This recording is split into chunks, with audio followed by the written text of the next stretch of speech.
बिस्मिल्लाहिर्रहमानिर्रहीम। नाजरीन, मैं हूं अजमत खान और आप देख रहे हैं प्रोग्राम अजमतनामा। नाजरीन, आज के इस व्लॉग में हम गुफ्तगू करेंगे सियासत के ऊपर। हालिया दिनों में जो सियासी उतार चढ़ाव आपको नज़र आया, आपने मीडिया पे देखा, मेन स्ट्रीम मीडिया ने कुछ और दिखाया और सोशल मीडिया ने कुछ और दिखाया। इसके बावजूद कि इंटरनेट की सूरत हाल दिगरगूं थी, लेकिन फिर भी VPN का सहारा लेकर के लोगों ने कुछ ना कुछ ज़रूर पोस्ट किया है। आपके वॉइस मैसेजेस, आपकी वीडियोस, आपके इमेजेस न जा रहे थे न डाउनलोड हो रहे थे, लेकिन लिखे हुए मैसेजेस ज़रूर पढ़े जा रहे थे और ज़रूर अरसाल भी हो रहे थे और उनकी तरसीलात भी हो रही थी। नाज़रीन, अब सूरत हाल ये है कि मेन स्ट्रीम मीडिया पर ही नहीं बल्कि सोशल मीडिया पर भी पाकिस्तान तहरीक-ए-इंसाफ की रहनुमाओं ने बहुत सरीह किस्म के झूठ बोले हैं। उनके झूठ को सुन करके लम्हा भर के लिए तो ये फील होता है जैसे पाकिस्तान और इंडिया की लड़ाई थी या पाकिस्तान और इंडिया का कोई ऐसा इवेंट था या कोई नाखुशगवार वाक़या दोनों मुल्कों के मबैन हुआ जिसके इल्ज़ामात एक दूसरे पर लगाए जा रहे हैं। सूरत हाल ये है कि चैनल्स को देख करके या बयानात को पढ़ करके यूँ फील होता है जैसे इंडियन चैनल्स पर बैठे हुए उनके तजियाकार या उनके सियासतदान पाकिस्तान पर इल्ज़ाम लगा रहे हों। ये बिल्कुल उसी तरह है जिस तरह के इंडिया के अंदर कोई बम धमाका हो जाए, उसके इल्ज़ामात बग़ैर किसी तरद्दुद के पाकिस्तान पर लगा दिए जाते हैं और फिर पाकिस्तान का बाज़ मीडिया भी उन घरों की तलाश में पड़ जाता है कि इन घरों से निकल करके दहशतगर्दों ने इंडिया के अंदर वारदातें की हैं। आज बिल्कुल पाकिस्तान तहरीक-ए-इंसाफ के नाहिंजाज दोस्त और कुछ रहनुमा इस तरह के बयानात दे रहे हैं जिनमें उमर अयूब के बयानात को अगर आप देखें, लतीफ़ खोसा के बयानात को देख लें, शेख वकास अकरम की बोंगियां देखें या शहबाज गिल की फुलझड़ियां देखें, सब एक ही तरह के बयानात दे रहे हैं। इनके बयानात हैं आपस में भी नहीं मिलते हैं, गिरगिट की तरह रंग बदलते इनके बयानात आपस में तजादात का मजमुआ है। किसी ने कहा कि 100 कैजुअल्टीज़ हुई हैं, किसी ने कहा कि 278 लोग जान से जा चुके हैं, किसी ने यह दावा किया कि 250 से 300 लोगों की लाशें हैं और फौज देखने नहीं दे रही है। सूरत हाल ये है कि कल जंग अखबार की जो खबर थी कि बयानात देने वाले और हतमी काल देने का ऐलान करने वाले रात के आखिरी पैर धुम दबाकर भाग गए।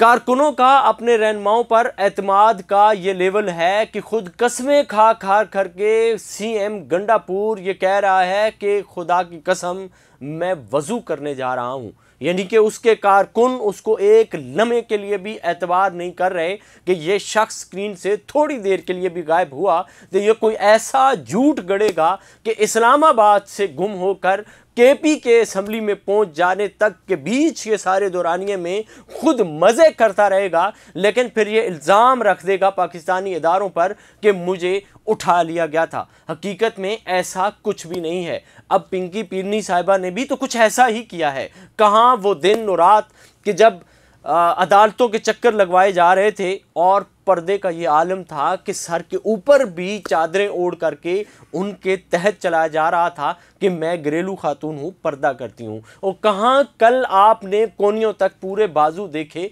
हाथ हिलाते होते फ्लाइंग किसिंग भी आपने देखी और सीटियां बजाते हुए इशारे भी आपने उनके देख लिए। ये तो खातून और घर की खातून का मामला है, इस पे ज़्यादा बात नहीं करते, लेकिन ये बात हम ज़रूर करते हैं और ये पाकिस्तान में अलार्मिंग सिचुएशन है कि 200 और 250 और 100 के फिगर दे करके ये कहा जा रहा है कि इतनी कैजुअल्टीज़ हुई हैं। 900 से ज़ायद लोग सरकारी अदाद-ओ-शुमार के मुताबिक जेलों में हैं, लेकिन उस पर तहरीक-ए-इंसाफ कोई बात करने को तैयार नहीं है कि उनके मुकदमात वो इंडिविजुअली लड़ रहे हैं या लतीफ़ खोसा की वकालत उनको काम आ रही है। सूरत हाल ये है कि इस पर सादगी से नहीं बल्कि संजीदगी से सोचने की ज़रूरत है कि ये इंडियन चैनल्स नहीं है, इंडिया के लोग नहीं है जो पाकिस्तान पर इल्ज़ाम लगा रहे हैं, ये ख़ुद पाकिस्तानी हैं। ये पाकिस्तान की सबसे बड़ी ख़ुद को तंजीम समझने वाले लोग हैं। ये उनका वतीरा है, उनके रहनुमाओं के बयानात हैं जो पाकिस्तान की इज़्ज़त अफसाई किसी सूरत में नहीं कर रहे। इन पर जुडिशल कमीशन बनाना चाहिए, इन पर आज़ाद कमीशन बनाना चाहिए जो इनको बयानात सुने, इनको कहें कि आप प्रूफ करें कि ये 200-250 लाशें कहाँ गायब हो गई। चलें, लाशें तो उठ कर के नहीं बोल सकती, लेकिन उनके लवाहिकीन तो हैं। कोई तो ऐसा शख्स लाएं जो कहे कि मेरे हलके में 2 से 3 लोग, मेरे हलके में 50 से 60 लोग ये दुनिया से गायब हैं, नहीं हैं, इनकी लाशें पड़ी हुई हैं, हमें लाशें नहीं दे रहे।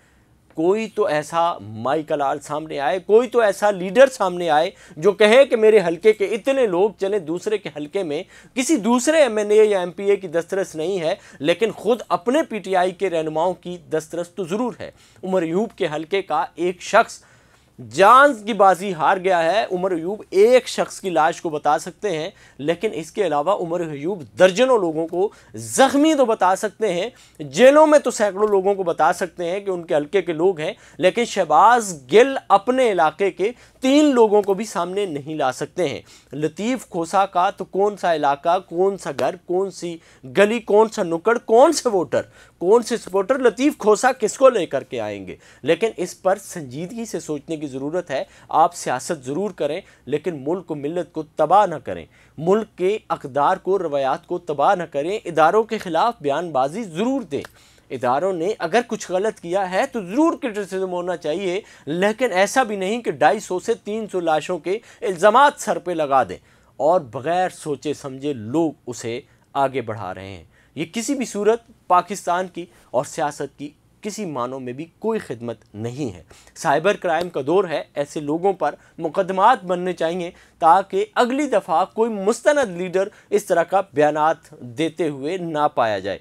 ये सारी सूरत हाल आपके सामने रखी है। आपके इर्द गिर्द, आपके इलाके में अगर इस तरह की कैजुअलिटीज़ हुई हैं, शहादतें हुई हैं, लोग अपनी जान की बाजी हार गए हैं, तो कमेंट सेक्शन में ज़रूर बताइएगा, उसकी शनाख्त भी लिखिएगा ताकि उनसे ताज़ियत भी की जा सके और मज़म्मत भी की जा सके कि सरकार ने गोली लाठी क्यों चलाई। ये सारी सूरत हाल आपके सामने रखी है। आप क्या सोचते हैं, समझते हैं, कमेंट सेक्शन में ज़रूर बताइएगा ताकि अगले किसी व्लॉग में इस मामले को मज़ीद डिस्कस किया जा सके। इसी के साथ अपने मेज़बान अज़मत खान को दीजिए इजाज़त। अल्लाह ने के बाद।